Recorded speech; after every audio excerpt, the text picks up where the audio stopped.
private jets, taking trips. Come back at 6, wake me and your child. And then won't lay today, make me wonder who you might have been playing with. Makes me wonder who you think. Hi guys, welcome back. Before we get started, make sure you guys like and subscribe so that you don't miss when I go live, and make sure you hit the notification bell so that you can get a notification when I post a video. I have decided that videos are going to be posted on Thursday, so there you have it. Welcome back to my channel, Shanique for real. Of course, I am Shanique, and I have to apologize to y'all because I have been doing a horrible job of picking up the camera and posting and recording in real time. I'm bad at that. I'm looking at my phone because I'm trying to get my questions together, because I did get some inquiries to answer more questions, but I'll do that towards the end of the segment. This week has been crazy. Crazy week. It's so much going on. My kids just got off from spring break. They just went back to school from spring break, like a week ago. So they're trying to acclimate back to their regular schedule. My husband has been working like crazy. My husband is a blue collar worker, so he works hard for the money. And side note, I just want to tell the girls who into a scammer and all that, girl, get you a blue collar worker. You will live the best life ever with a blue collar worker. They good men, Savannah. They are good men. They gonna work. They gonna help you. They gonna love on you. They gonna spoil you. They gonna take care of them kids. Get you one. My husband, for the most part of all of our 14 years of being together, yes, we have been together for 14 years. He's always worked a blue collar job, and everything that I said a blue collar man is, that is him. Okay, so things that we are doing this week, we are actually getting prepared. Our vacation is in July, but when you have a family this large, and my family is a family of 6, plus we're bringing my niece. I take my niece on vacation with me as much as I possibly can. I think this will be like her 4th vacation with me. She's been going for a long time. Like, she always comes. So it's my family of 6 plus my niece. So we are a family of 7.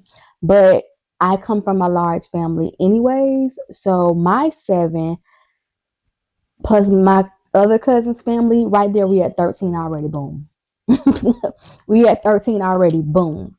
So for vacation, we have already booked our vacation home. We're about to book our activity for the vacation. And I'm the type of person that I like to plan ahead.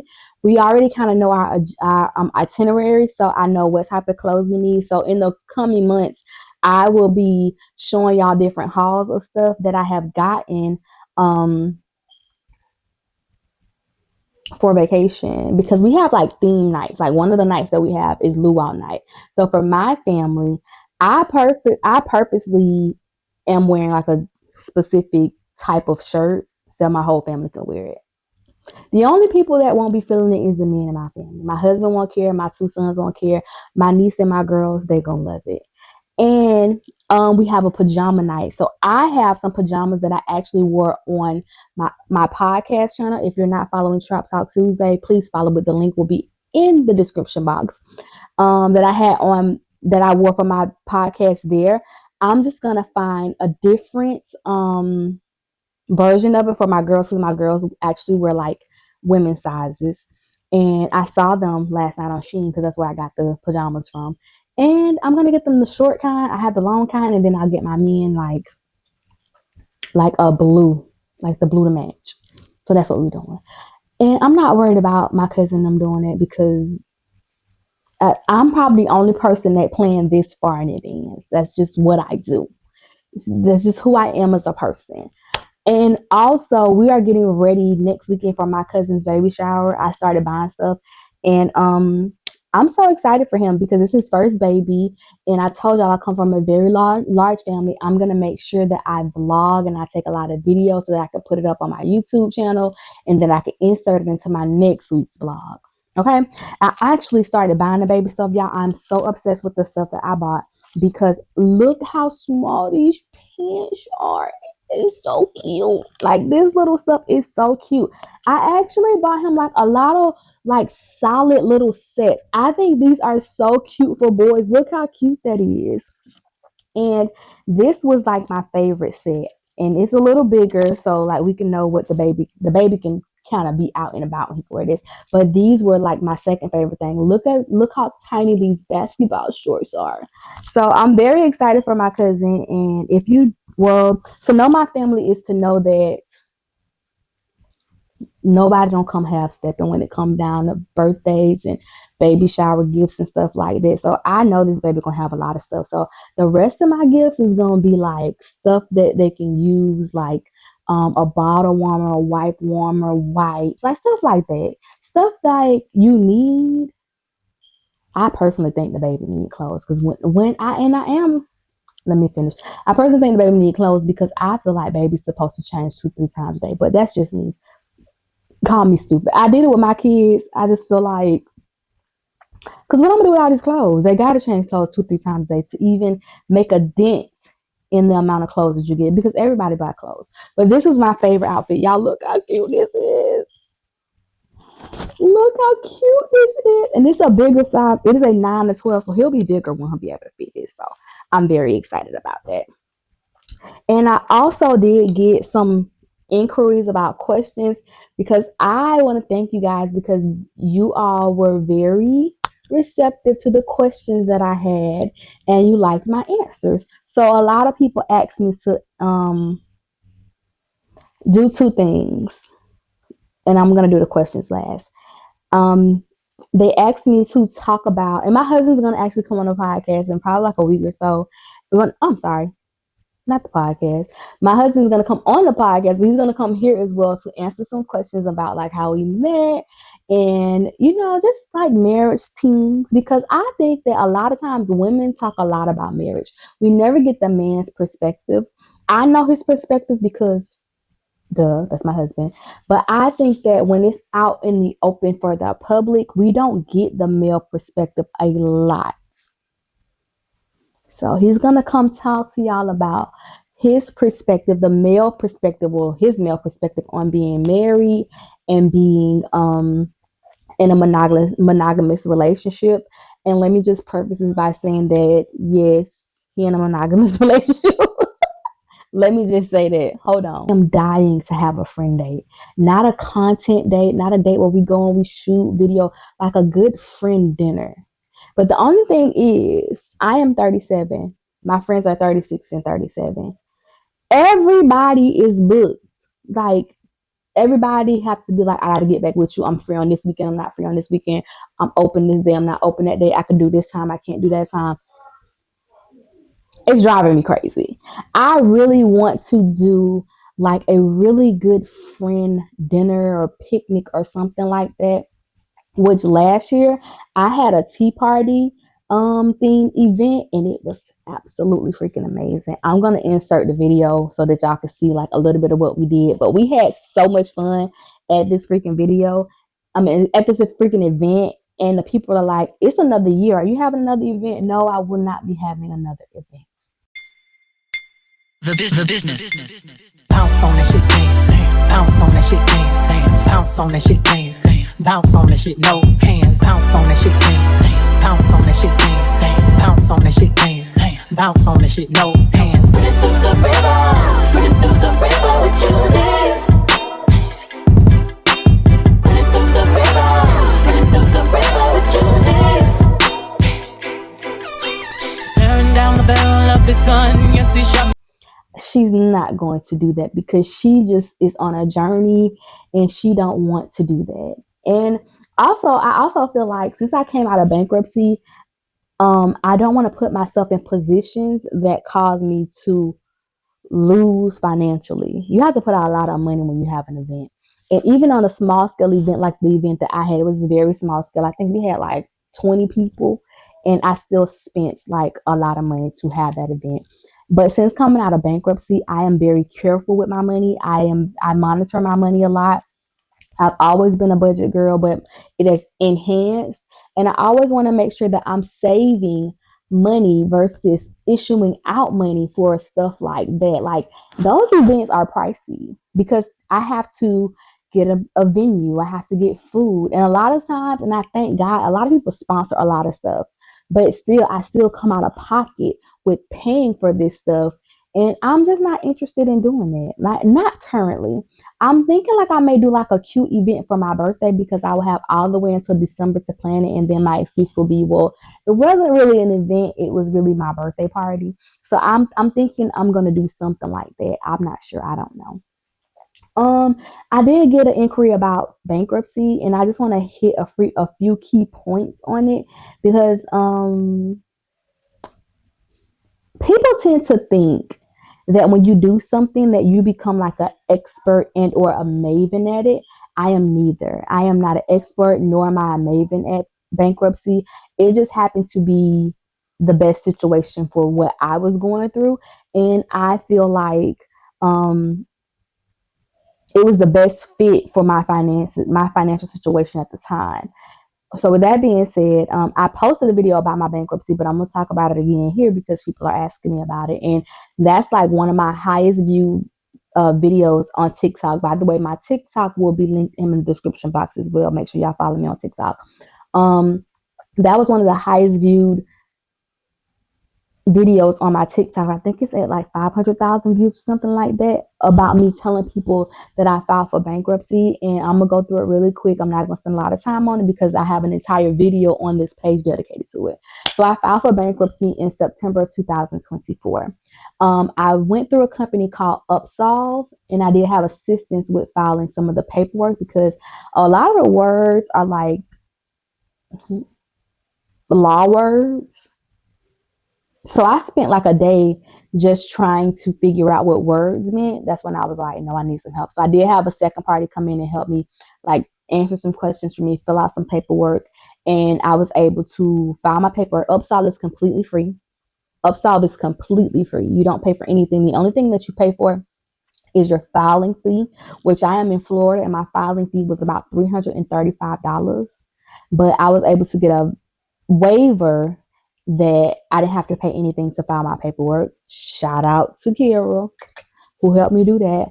And then I filed, and I filed in September. I had my they have it's called a 341 meeting. I had my 341 meeting in October. I didn't hear anything back from those people until December 22nd when my bankruptcy was discharged.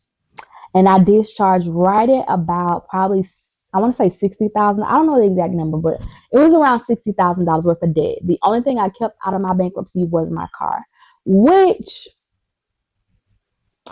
now that I think about it, I probably could have got another car, but I would have had to save money from my checks in order to put another down payment on a car. And I didn't want to do that. So I took my money when I wasn't paying a car payment. I took that money and I paid bills that were behind. That's exactly what I did. So I had like all of my bills were behind. My phone bill, my cable bill, my car, like everything was behind. So when I was getting paid, I was catching up on bills. And you might be wondering, like, what was your husband doing, baby? Keeping us afloat? Baby, keeping us above water. And once my bankruptcy was discharged and I did not have to pay those debts, I felt a huge sense of relief, and I felt it like inside of me, but I also felt it in my finances because now I don't have to worry about paying $1,200 in debt a month. I could keep $1,200 a month out of my check. And I just kept paying my car payment. I reaffirmed my car, and reaffirm it just means to the company that, hey, I'm going to keep this car. Even though I'm filing for bankruptcy, I am going to keep this asset and I'm going to keep paying y'all. So I just kept paying my car payment like nothing ever happened. I filled out my documents. I signed them. I sent them back to my car financing company, and I've been paying my car ever since. I think I only did not pay my car September, October, November, December. I paid my car. January, February, I paid my car. And now we're in March, April. I already made my car payment, and I'm going to make it again for April. So that's what we at with it. So the other question I got about bankruptcy, my credit score, my credit score tanked to like 555. So one of the first things I did was open a self-app. It's like a credit thing where you pay every month a certain amount, and then they report to the credit bureaus, and they give you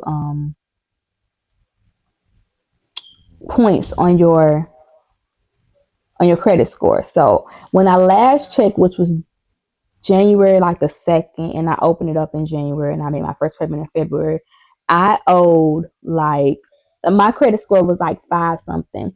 So as of yesterday, my credit scores are in the mid 600s.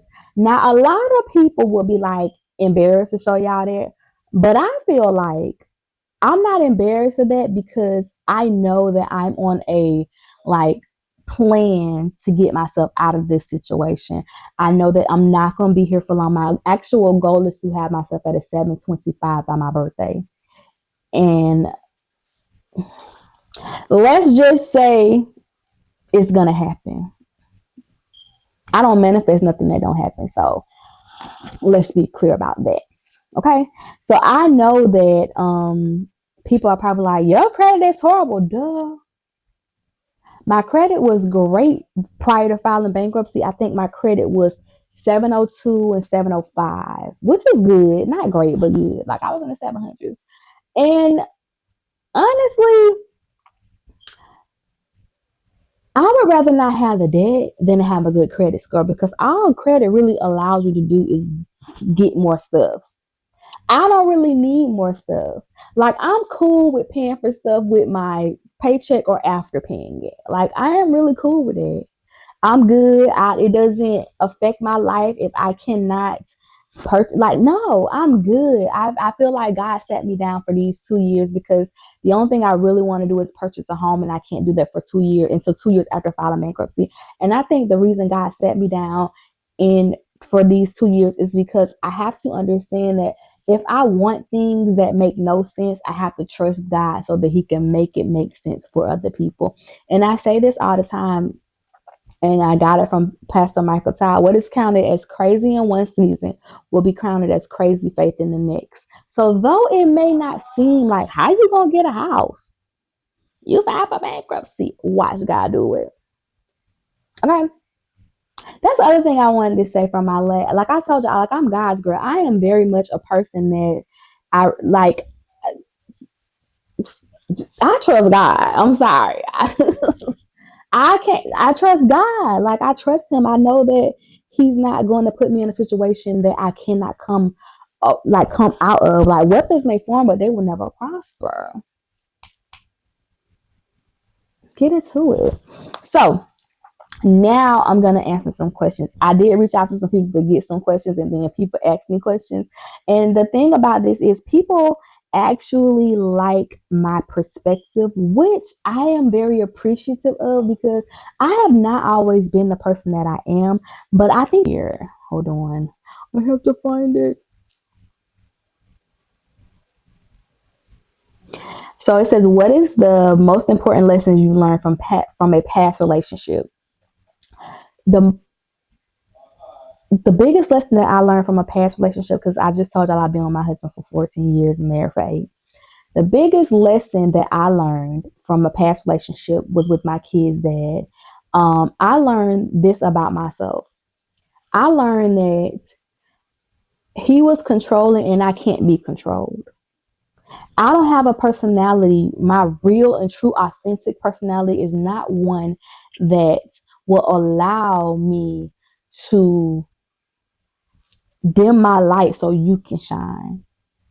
Once I understood who I was, like I understood that, yes, I'm loud. Yes, I talk a lot. Yes, I tell jokes. Like once I understood who I was as a person, I never wanted to be in a space that allowed me to not be me. And that's one of the main reasons why I fell in love with my husband, is that regardless of what I had going on, I was hell on wheels when I met my husband. He never judged me. He allowed me to be my true and authentic self. And I love that for me. So one thing, the biggest lesson I learned from a past relationship is that never change who you are to make another person feel better.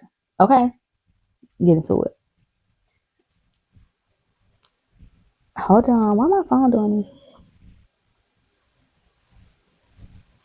What's the one question you dread being asked? When you and mom gonna have a baby? I mean, it's a very personal question, and I feel like people have stopped asking me that because my reaction to it, because I think that people don't know what you're doing, and just think that our life should just be we get married, we work, we have kids. Well, no, our lives are very full. I hate that question because you really don't know what we have going on. You really don't know why we haven't had a baby, and on top of that, it's very invasive. And lastly, if I had this baby, is you gonna keep it? Are you gonna keep this baby that you so worried about me having?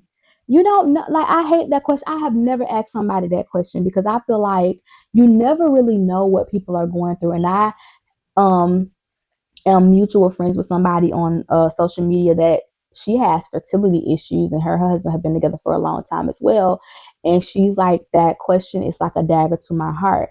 And that was like 10 years ago. And I don't think I ever asked somebody that question, but I always put it in my mind. Like, you really don't know what people got going on. So that's like kind of a invasive question that you should not ask people unless is you like my friend, or like we're talking, like, unless it's like we have that type of relationship. But I hate that question. And to be honest with y'all, me and Ma gonna have a baby when God sees fit. That's the answer.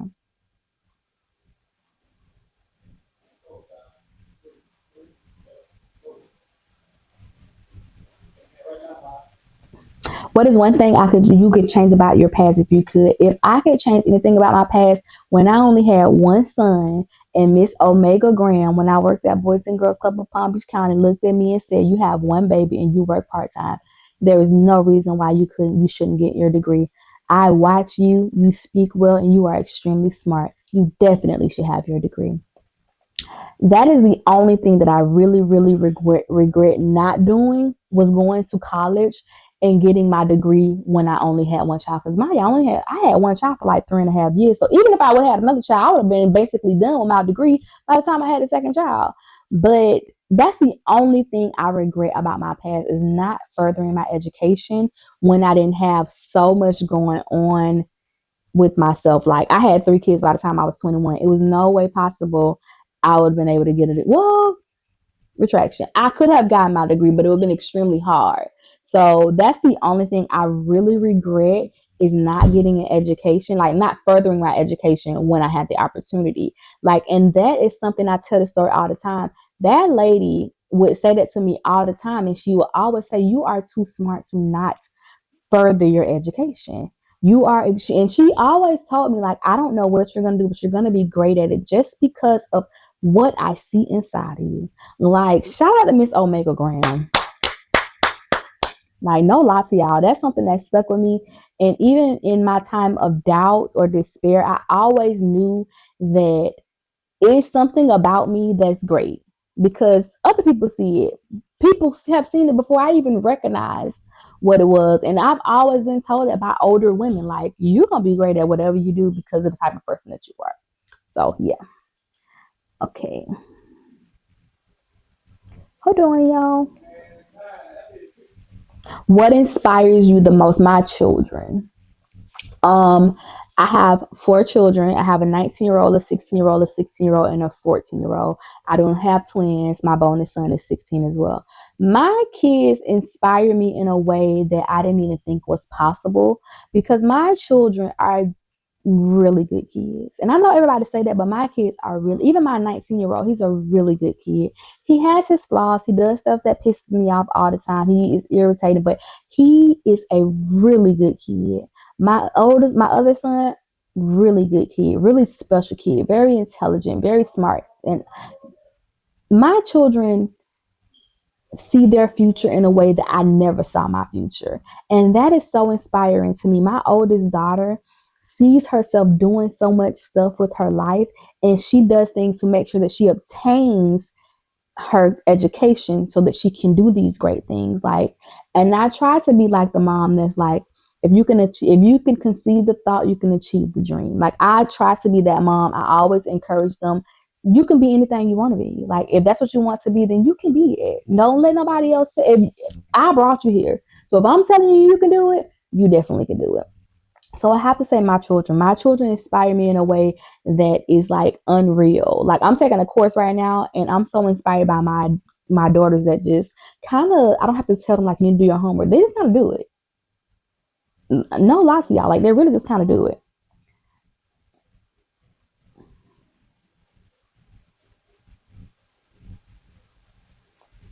Do you believe in true love? Yes, I actually do. I actually believe that you get three great loves in your life. You get your first puppy love, you get a love, you get a fake love that you think you in love, but it's really not love. And then you meet your soulmate. So I'm in soulmate stage. Like I feel like my husband is the person for me. Like it's not about other men, and like I'm attracted to him. It's not that I'm not attracted to other men, but I am attracted to him. Like he is attracted to me. It has nothing to do with looks. It's him as a person. Like he's my true love. Like he has been in my life for 14 years, and I have not got to him yet. Like he that like he that for me.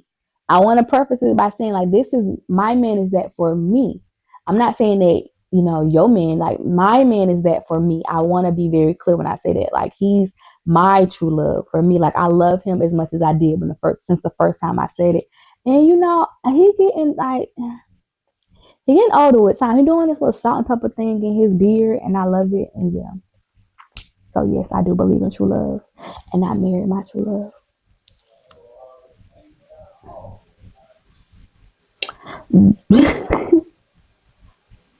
Do you trust anyone with your life? Hell no. I am a true crime girly. I don't trust the grocery store man. I don't trust the Uber driver. I trust my husband with my life. I trust my cousins with my life. I trust my children with my life, and I trust the 4 friends that I have with my life. Everybody else, you're looking like a suspect. Uh-uh. I'm not interested. No. Mm-mm. Not interested. Another question is, how do you recharge? I recently just got into self-care, and self-care is actually filling up the cup that you pour from. So for me, self-care is, nobody don't need to be around. I don't need to talk to y'all. So my self-care could be, I would get in my car, no lie to y'all, I would go to Ross, I would go to Burlington, I would go to TJ Maxx. I may or may not buy something. It just depends.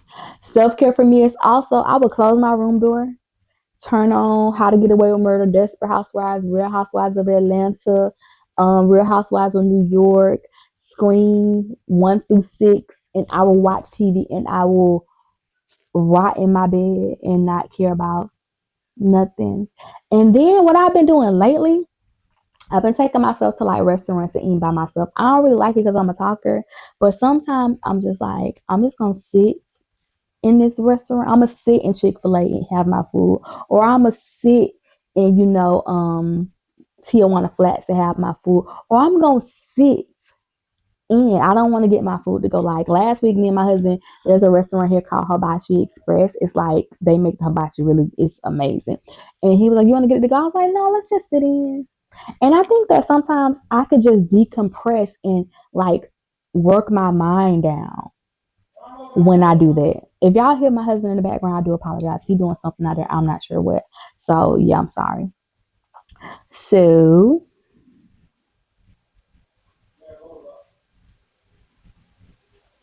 wanna hold on. Would the younger you be proud of how far the current you has come in life? I think the younger me, specifically the me at 21, would be so happy and so proud of the woman that I have become. I think the 21-year-old me would be like, "Ugh, all this is you right here?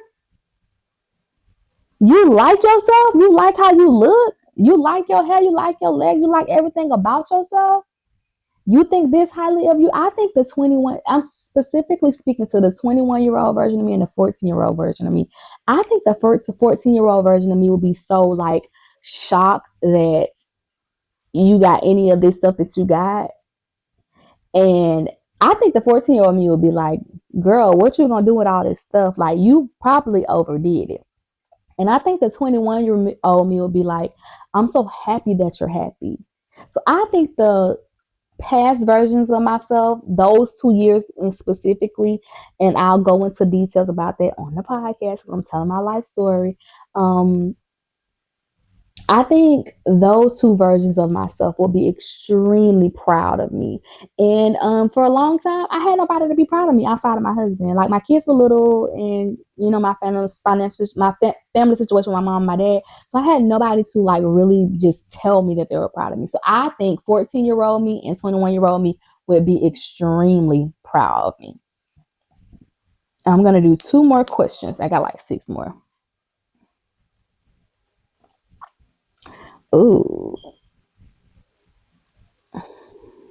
What was a defining moment? I don't know. What was a defining moment in my lifestyle? The question actually has like a few sections. Like I answer this question over and over again. What made you stop and open your eyes and realize something needed to change?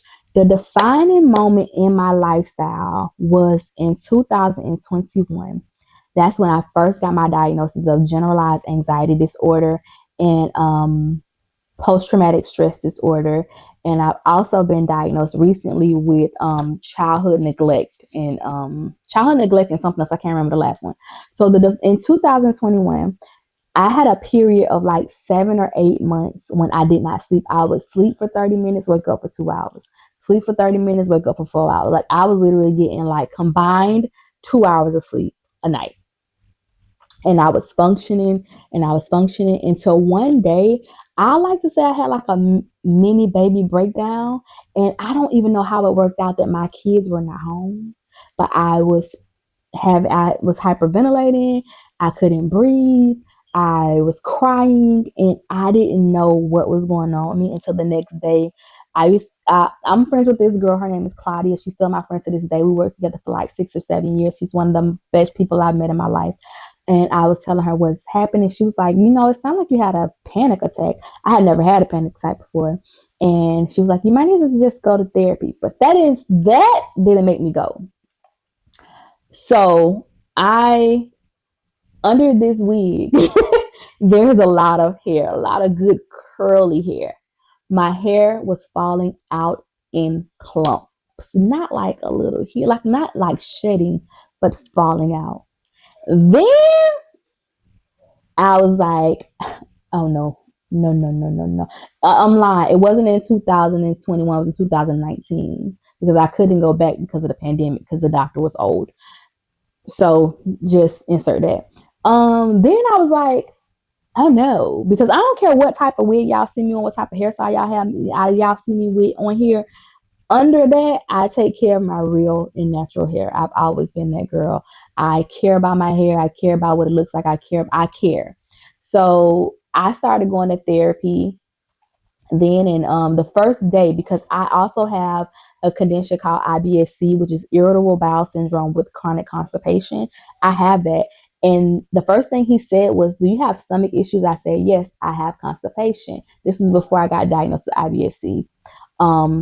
He said, oh, that happens because your nervous system is just sending off like flares, like basically to the rest of your body, like something is not right, something is not right, something is not right. And the first place it attacks is the gastro system. That's why you have that issue. Dr. Iglesias, that was his real name. Dr. Iglesias, you mean to tell me I'm suffering like this because my nervous system? Like I'm going through all this because of anxiety? I'm really going through it because I have anxiety? He was like, yeah. He called out every single symptom that I had. And then as time went on, he was like, you have anxiety plus you have PTSD. And I was doing so well, y'all. I started seeing him like in like September, and I saw him January of 2020, and then the pandemic happened and I could not see him. They did not have like virtual visits, Zoom and stuff like that. Wasn't up and running, so I couldn't keep my self together. And then I moved here. I kind of learned how to, deal with my anxiety in a way that allowed me to still kind of function, but not really function. And then I moved here and I started having those feelings again of just like being overly anxious. And I've been going to therapy since July of 2024, and I've been in therapy ever since, baby. So that is a moment in my life where I realized that something has to change, or baby, I'm not gonna make it. I'm not gonna make it, and that's never the goal.